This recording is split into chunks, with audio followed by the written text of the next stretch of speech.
Word of the Lord to you today.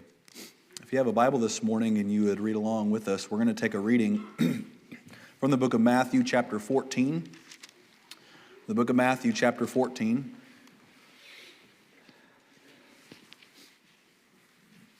And we're going to read a story that is probably one of the earliest ones that you remember learning about in Sunday school. It's certainly a favorite whenever I was a kid, and I've done many silly activities with my kids in regards to this story. But one of the reasons why certain stories are popular in the Bible is because they're not only memorable, but they're also have a very relatable and powerful theme or story to them or principle. And I hope that we'll try to bring out one of those this morning. Pray for me today that I would say what the Lord would have be said, and that your heart would receive whatever message or truth that God wants you to receive today. Matthew chapter 14, we'll begin our reading in verse 22 of our scripture reading. It says this, "And straightway Jesus constrained his disciples to get into his ship and to go before him unto the other side, while he sent the multitudes away. And when he had sent the multitudes away, he went up into a mountain apart to pray. And when the evening was come, he was there alone. But the ship was now in the midst of the sea, tossed with waves, for the wind was contrary. And in the fourth watch of the night, Jesus went unto them, walking on the sea." So the fourth watch of the night is between 3 a.m. and 6 a.m. So it's the middle of the night coming into the morning. Verse 26. "And when the disciples saw him walking on the sea, they were troubled, saying, It is a spirit. And they cried out for fear. But straightway Jesus spake unto them, saying, Be of good cheer. It is I. Be not afraid. And Peter answered him and said, Lord, if it be thou, bid me come unto thee on the water. And he said, Come. And when Peter was come down out of the ship, he walked on the water to go to Jesus. But when he saw the wind boisterous, he was afraid. And beginning to sink, he cried, saying, Lord, save me. And immediately Jesus stretched forth his hand and caught him and said unto him, O thou of little faith, wherefore didst thou doubt? And when they were come into the ship, the wind ceased. Then they that were in the ship came and worshipped him, saying, Of a truth, thou art the Son of God. And that'll conclude our reading this morning. That's reading from verse 22 to verse 33, I believe. Verse 22 to verse 33 of our scripture reading today. And the title of our message this morning is The Uncertainty of Following Jesus. The Uncertainty of Following Jesus. I hope I can express this well. It dawned on me while we were singing today. But I want to try to, this description this morning. Let's say that you were approached, we'll just say by God because it's easier to say it that way. And you were 18 or 19 years old, perhaps a little older, perhaps a little younger. Whenever you gained your autonomy and your freedom from home, and God appeared to you in some fashion, and he said, I'll give you two paths that you can walk down. One will involve stability. One will involve the approval of those within your immediate family and household. One will involve, and I want to say this in a way that I'm saying nothing necessarily wrong. Not saying you're going to do anything wrong to attain comfort or riches in a explicitly sinful manner. But that your life is steady, predictable. Now, for me, that's a very appealing thing. I can tell you everything about my month of October. I've got a teacher preach 15 times this month.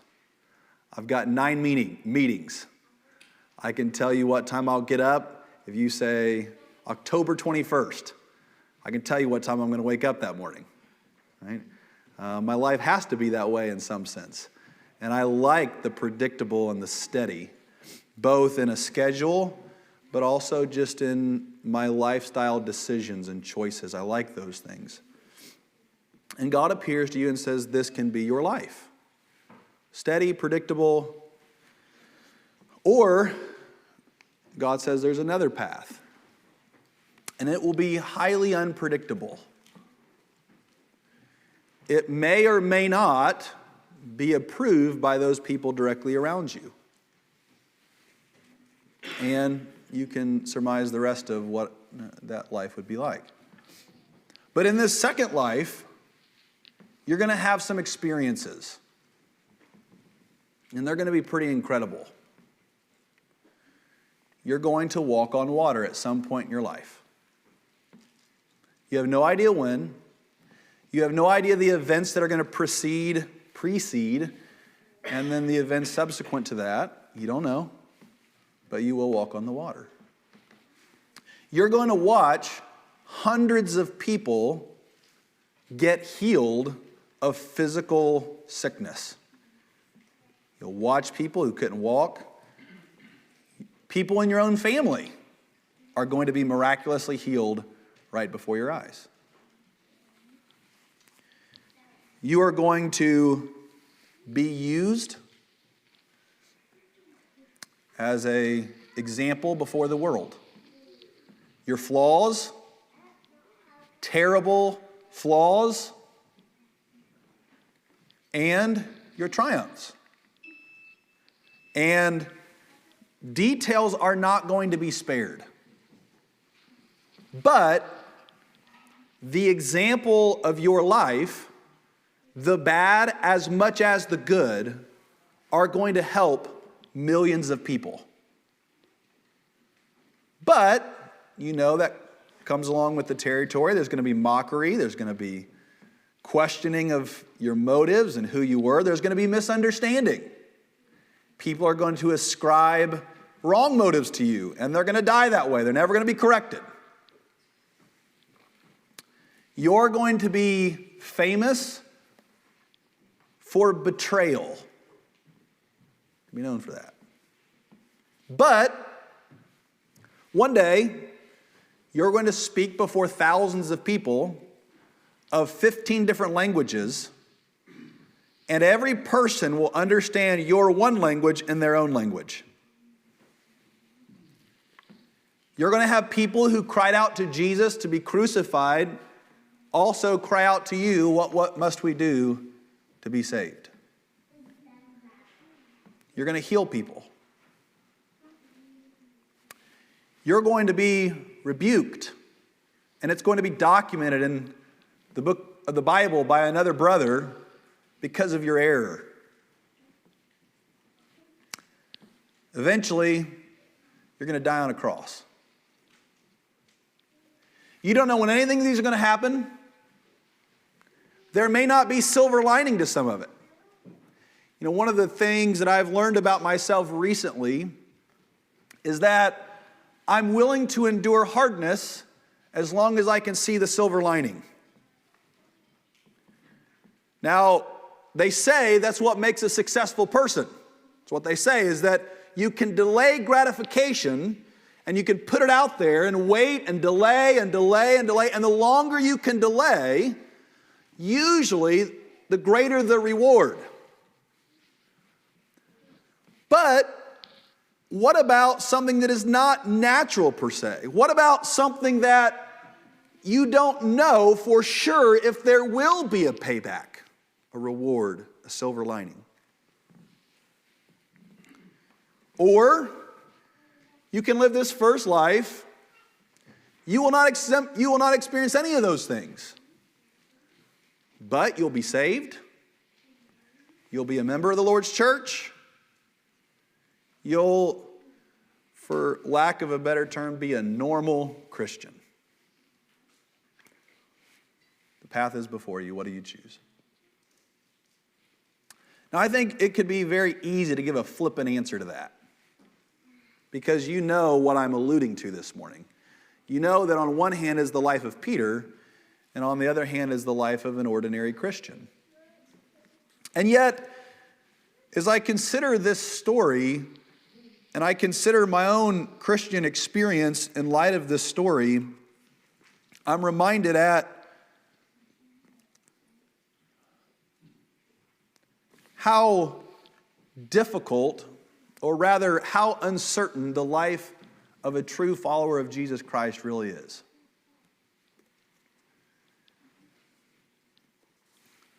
Implicit in a walk of faith is fear. I'll say that again. Implicit in a life of faith is fear. You're in the storm, and you don't know that Jesus is coming, because that's where they were. For a time, they were fighting the wind. I perhaps have a greater appreciation for that after what I just experienced. Watching the hurricane on the ocean, having been in the troubled waters a little bit and seen the power and force. And they're fighting. Now, so many things about this story are so fascinating. Number one, what we read leading up to this story earlier in the chapter is that John the Baptist, the follower of Jesus, had been beheaded. And his death had made its way to Jesus. The disciples took his body and buried him, and then it says they went and they told Jesus. And then what Jesus did, perhaps, I infer from this, out of sorrow, he retreats to a mountain to get away, to mourn. That's what I think. The people follow him. So his mourning is even violated by people. He can't just escape and have his time. The people gather. And you know the story. As they gather, he begins to preach to them. As a patient as he was, he doesn't insist on himself, because his life is not his own. His life is to be spent for the welfare of others and to follow out the will of God. And that in and of itself is a remarkable thing about the life of Jesus. I find myself desirous to escape often from the demands and the grabbing, and no doubt you do too, that people grab at you and they want your time and they want your attention and they violate your freedom and your time that is set aside to be alone. And that's a quick way to get me cranky. Likely you too. You plan, you have this time, you know that it's limited. Jesus, in the same fashion, has escaped to the mountain, and people won't leave him alone. But not just a few people, 5,000 people won't leave him alone.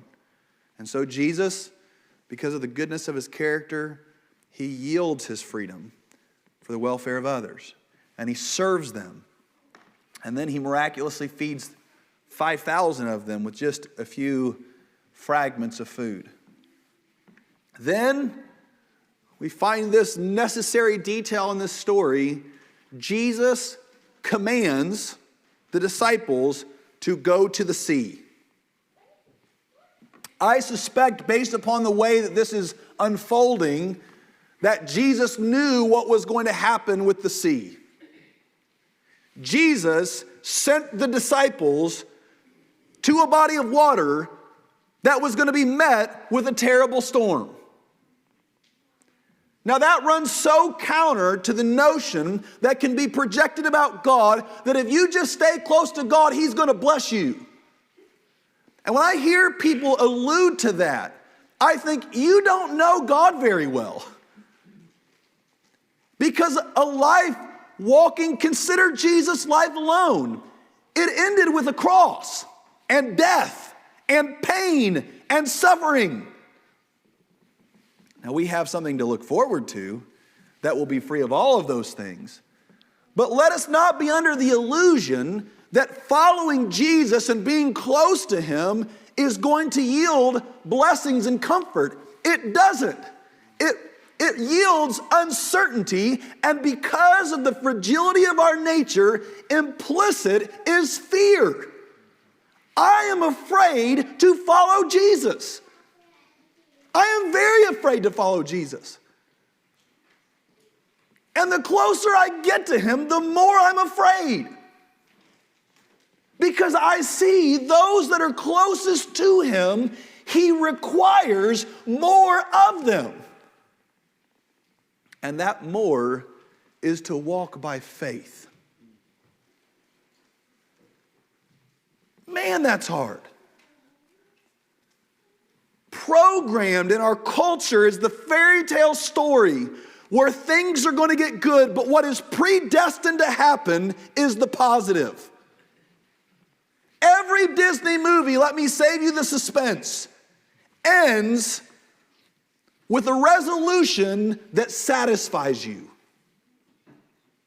that leaves you happy. And when the final words, the end, scrolls across the screen, there's a degree of satisfaction because whatever antagonists, whatever main characters, you're to some degree satisfied with what has happened. That's not always the case with following Jesus. He sends his disciples, those closest to him, to a storm, knowing that it's coming, I believe. And then Jesus does something that tells us a lot about himself. He's alone and he prays. I don't know why, since I first started preaching, those words, when I read them in the scriptures, just have so much meaning to me, and I don't really know why. But there is just something so, I feel it when I read the words of Jesus that it says he was alone and he prayed. And there's this deep part of me that desires to be like that. Purposely escape, not to satisfy my own desires, but to commune with God. And Jesus does. In one sense, if anybody did not ever need to do that, it was him. In one sense. But he does it. And if anybody does do it, it's us. And how often that escapes us. Jesus sends his apostles to the storm. And that kind of gets at the point that I want to make this morning. He sent them to a place of uncertainty. Now, typically what people do when they go to a place of uncertainty is they fight and they claw back to certainty. But what if in your life, that's where he wants you? What if, in regards to whatever burdens weigh upon you, for some of you it might be your work. For some of you it may simply be the troublesome mind that you carry. People struggle with anxiety, depression, pain from broken relationships of the past. And although the pieces of their life from outside observation are steady, what is unsteady is up here. That's the unsteady part. And they have a hard time functioning because of the unsteadiness. But let's consider for a moment that Jesus sent you there. He sent you to the unsteady. What do? Well, I believe we do what they did. I love this too. I love that this occurs, or Jesus picks up the narrative of this part between 3 a.m. and 6 a.m. I think that's an important part of the story. Why? Well, what are most of us doing between 3 a.m. and 6 a.m.? We're resting. Most of the world between 3 a.m. and 6 a.m. are resting. Comfortable, calm, re-energizing. These men were sent to the sea by Jesus to fight a storm that was going to exhaust them and require that they forfeit the regular routine that provides them strength. They had to forfeit that and continue to fight. And very often when we follow Jesus, He compels us to go further than what our strength enables us to do.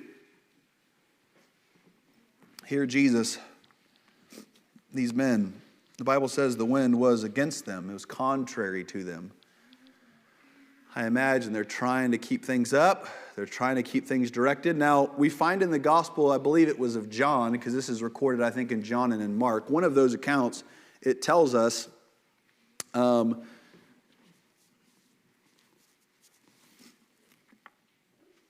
a detail that I'm wanting to recall, and I don't at the moment. Here, Jesus, He comes, and He begins to walk upon the water towards them. They don't recognize Him. You know, it's very fitting because Jesus on the land looks different than Jesus in the troubled storm, doesn't He? Doesn't He look different? Think about it like this. When we're in the midst of God's services and He's visiting us and life is going good and His blessings are abundant and people are getting saved and the church is unified, Jesus is the same, but He seems to have a halo. He seems to glow. And it seems to compel us to bow down. But here, the circumstances are very different. Because He lacks the halo, He lacks the glow, you lack the stability, you lack the confidence, you lack the faith. You're troubled, and you look upon Christ, and it doesn't look like who He is. It is Him, but it's not Him from what you're perceiving. And in times of great sorrow, in times when the mind is distressed, very often the voice of God and the presence of God appear different to our sinful minds. It is still Him. It is still His voice. His word has not changed. It is immutable, and you can pick up the word of God to draw strength, and you can look to men and women who have written devotions, and you can listen to the preacher or the teacher give you exhortations and edify you, and yet the words and the truths and your perspective of who Jesus is seems different, though He is the same. They think it's a spirit, a ghost. I'll just put it that way. I think it's a ghost, for simplicity's sake. And they cry out with fear. I cannot tell you that how much I can relate to that right there. It just feels so relatable to the average person. That when hardship and sorrow comes upon us, God's presence feels foreign.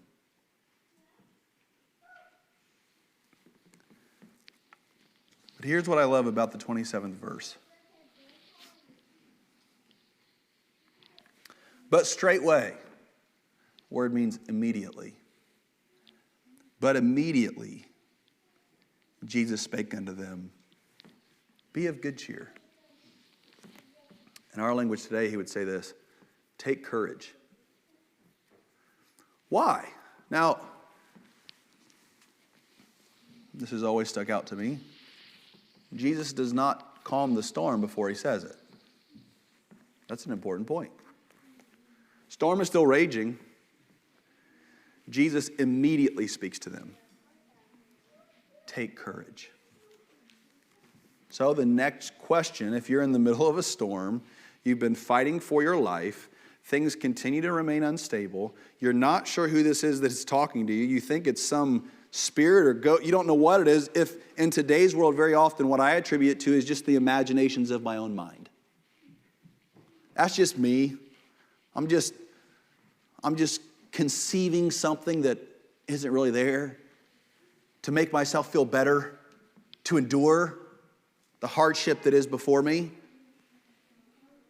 So He says, take courage. Why? Why should I take courage? Nothing about my circumstances changed. I still have the same feelings that I did.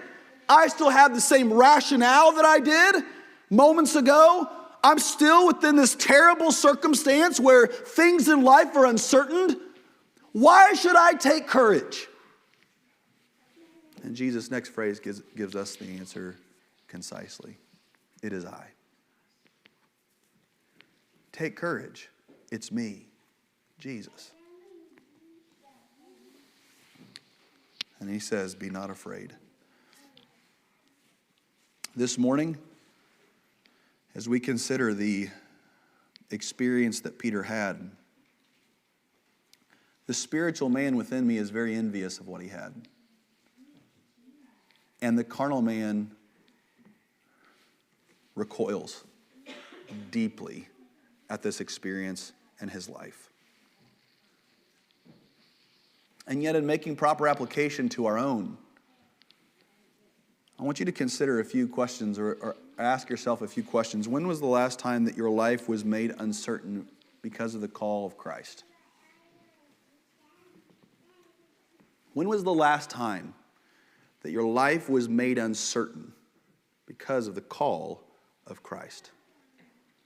I could give you a plethora of examples. I'm not going to do that this morning. The only thing that I will say is, when we follow Jesus, it inevitably leads us to uncertainty and fear.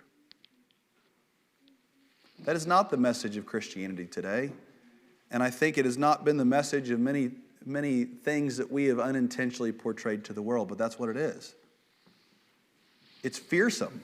It's fearful, rather, to walk by faith. Because what it does is it requires you to address things in ways that you don't want to address, both in yourself and other people. Take, for example, those people that we have heard talked about many times here in our services that are absent from us for a variety of reasons and are in spiritually desperate situations. At times, God calls us to address those, doesn't he? I have a family member coming to the waning years of his life. I am afraid. I'm afraid to talk to him. How long have I had that fear? A little over 12 years. 12 years I've had that fear. I've deceived myself into thinking very often, I'll wait for a better day. God will someday open this big opportunity, and then I'll seize. Is it any surprise that that day has never come and that I'm okay with that? Part of me is okay with that, the carnal man. Because here's what I recognize. What may very well happen, I don't know. And that's why I don't do it. Will I be cursed at? Possibly. Will my family be punished in a relational way as a result of it? Probably. Possibly. Will it be received? I don't know. Doubtful.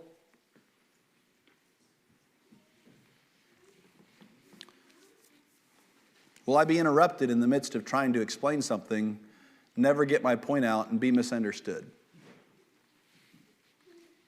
I don't know. Probably.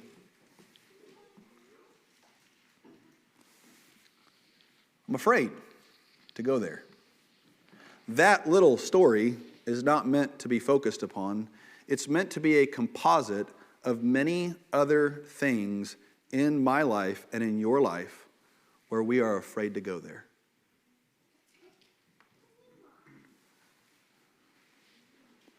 There are other examples I could give you, not about how it relates to others and the impact on others, but things that God has called me and my heart to do between me and Him that I'm afraid to do. Character qualities that must be addressed. Character flaws, we'll put it that way, that must be addressed. lifestyle choices which must be considered. And I'm afraid to go there. Habits. Things that prevent me. And what I know these two things occur because as we started at the beginning of our message, it's not things which are of what we would consider excessive sinfulness from what the world's perception. But it is choosing this path of certainty and conformity versus the uncertainty of just walking with Jesus. Most Christian people do not discern a difference in those two things. But there is a big difference. Did you hear what I said? Please hear what I just said. Most Christian people do not discern a difference in those two things. Because in the one, it has all of the glow of a good Christian life. But it is absent of the most pivotal quality of the Christian life, and that is faith. It is absent of that. And as our culture and our economy has eliminated almost all risk whatsoever in our private lives, we can have insurance of every form on everything to pay somebody else to take the risk. And we can have cameras, and we can have schedules, and we can have deadlines. And in almost every form of our culture, we have made things predictable. And I'm not saying that it's not been helpful to man. But that same skeleton cannot be inserted into the Christian life, because in doing that, we forfeit the richness of what makes up a Christian life. You never find yourself on a storm, but you also never see Jesus walking on the water. You never deny Christ, but you're also not granted the power to stand on the day of Pentecost preaching to thousands. You never feel the pain of rejection of your fellow countrymen, but you never see your fellow countrymen saved. You never put your foot in your mouth. Isn't that what Peter is known for? He sticks his foot in his mouth all the time. It is almost admired today to be a coward. It's almost an admirable thing to be cowardice and to not go against the grain or speak against the common or live in opposition to what is expected. I think there's a lot of reasons for that I won't get into. But what is forfeited when we don't? Peter puts Jesus to the test, and it's such a fascinating test to me, and it's so foreign. I cannot in any way, as I've looked at this, and we talked about this on Wednesday night probably 6 months ago, I cannot in any way identify with Peter here. His response is not me at all. I can't even conceive of ever saying this to Jesus in this situation. Peter wants to prove that this is in fact Jesus. So rather than saying, come on board and let me touch you, let me look at you closer, doesn't say that. He says, if it's you, let me walk to you. Doesn't say, if it's you, calm the storm, save our lives. That'd have been my plea, I think. I don't know that, but that's what I would have said. If it's really you, and I've seen you heal people, stop all this. And it would have done two things. Number one, it would have proven to me that he was God. But you know what I also would have done? You know what the secondary sly purpose that I would have said that for? To find stability again. Doesn't do that. He just says, if it's you, bid me come to you. And Jesus, in one word, I know this may not seem like a lot to other people, but I love when Jesus answers people like this. One word. Okay, come. And he does. And he does. And here Peter steps out in faith. Notice the uncertainty. There's a lot of uncertainty here. Now, here's what struck me this time that had never struck me before. Peter's proposition was a life or death proposition. Went out to Oregon a number of years ago, and we went into this, where the church is at there in Coos Bay, a Hauser Missionary Baptist Church. There's a gentleman there who's a shrimp fisherman. You've probably seen, The Most Dangerous Catch. There's TV shows that have to do with that, and they're pretty dramatic. And so I was asking him, is that real or is it? And he said, no, it's very real. That's exactly how it is. And he began to describe the life of a fisherman. And so essentially what is said there in this little town, they have this statue. And the statue is the picture, I don't remember exactly what it is, but it's somehow depicting a fisherman. And on the statue, beneath it is a plaque. And it goes back, I don't know, to the 70s or 80s, if I remember correctly. And underneath every year, there's names. Now, this is a really small town, probably the size of Scottsville. Really small town. And under every year are anywhere from 1 to 10 names. And they're fishermen who died that year from that town fishing. And it's really, it grabs your attention. You realize how dangerous what they do is. And this man at the church told us, again, I don't want to misrelate the details. I think I'm telling this correctly, that when somebody falls overboard on one of their ships in a storm, if you don't get them within 15 seconds, they're dead. That's how uncontrollable both the ship is, and that's what the water does to the person. Now again, having just come out of a hurricane and being on the beach and watching it, it made a lot more sense. I mean, the power of that water is just amazing. Here Peter says to Jesus, if it's you, bid me come to you. And Jesus says, come. Now, if the storm was what anything like a normal storm and uncertainty of the ocean and the sea is, if he steps out there and it's not Jesus, what's going to happen to him? I don't know. I seem to think that he probably wouldn't have made it. That's the point of it, though. And that's what I'd never seen before. That's the point of the whole thing. When you follow Jesus, there is risk, and it's real. And there is no way to overcome the reality of that risk. It's still water. It's still a storm. It's still uncertain. And the things that you want may not come to fruition if it's really not him. And that's what makes his actions that much more notable. You'll notice also, 12 apostles on board. How many got out of the boat? One. One out of 12 followed him. So let's ask this personal question. Are you that one? Are you the one?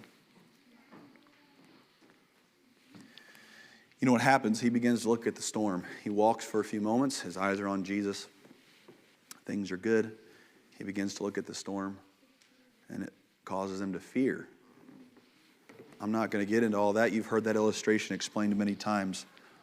I certainly am not. I don't harshly criticize him for that at all. At all, I don't harshly criticize him for that. Because in the little puny storms that happen in my life, I never walk on the water, hardly.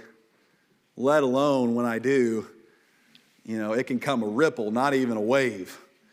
And I'm afraid that it's going to throw my equilibrium off and I'm going to fall. He begins to sink. And Jesus, again, his response here is just so rich, so full. He's one of 12 that walks out there. He's the only one of 12. He's risking his life. And tucked within the instruction is a gentle rebuke. Gentle rebuke. Oh, thou of little faith. Now that amazes me because I think, little faith? Little faith? That's a lot of faith. But imagine it from Jesus' standpoint. He's God.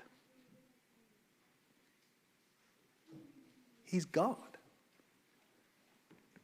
His power is boundless.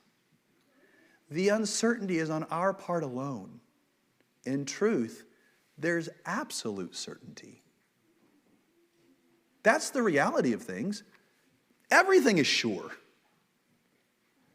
Jesus knows what he can do.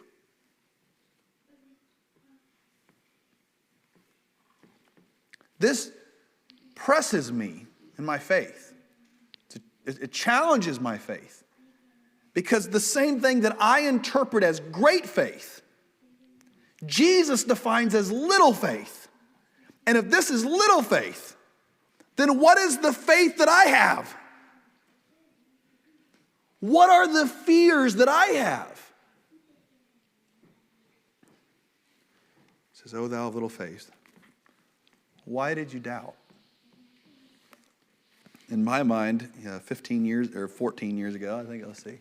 Yeah, 15 years ago, I was at this little thing, and this little kid, you all know him now as Parker Ferris. He told this story, and at the very end of the video, he said, "Wherefore didst thou doubt me?" And he said it with a very, like a 2-year-old would say it, 1.5-year-old would say it, whatever the age was. For whatever reason, you'll maybe think this is humorous, but at times when I begin to doubt the Lord, I can hear that little kid's voice in my head. And it's really befitting for me, that it would come out of the mouth of a babe. Why do you doubt the Lord?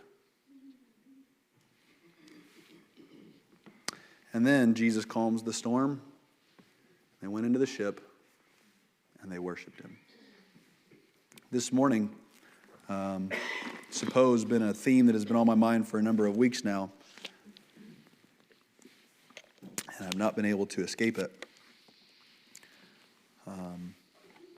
I want to encourage you.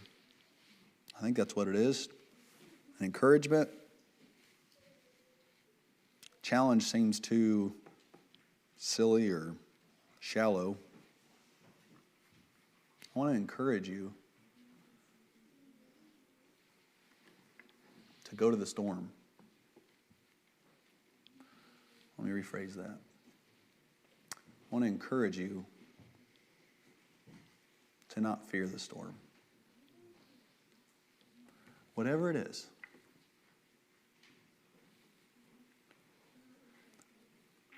Now, some of you may think this is humorous, and that's okay.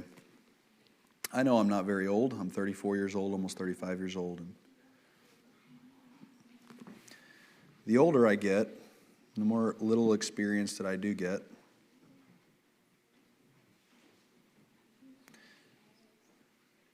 the heavier these things sit upon me. Like this little cute story in Sunday school just doesn't feel cute anymore. It feels laced with deep, applicable truths to the deepest part of my being and life experience. And there are times when I'll read a story like this in my own private devotion, and I'll talk out loud. And I'll just say things like, "Lord, I don't know how to do that." And then I'll tell him why. I'll tell him, here's the storm. And here's the uncertainty. Or I'll tell him, here's the ship I'm clinging on to. Here's what I'm scared of. I don't want to let go.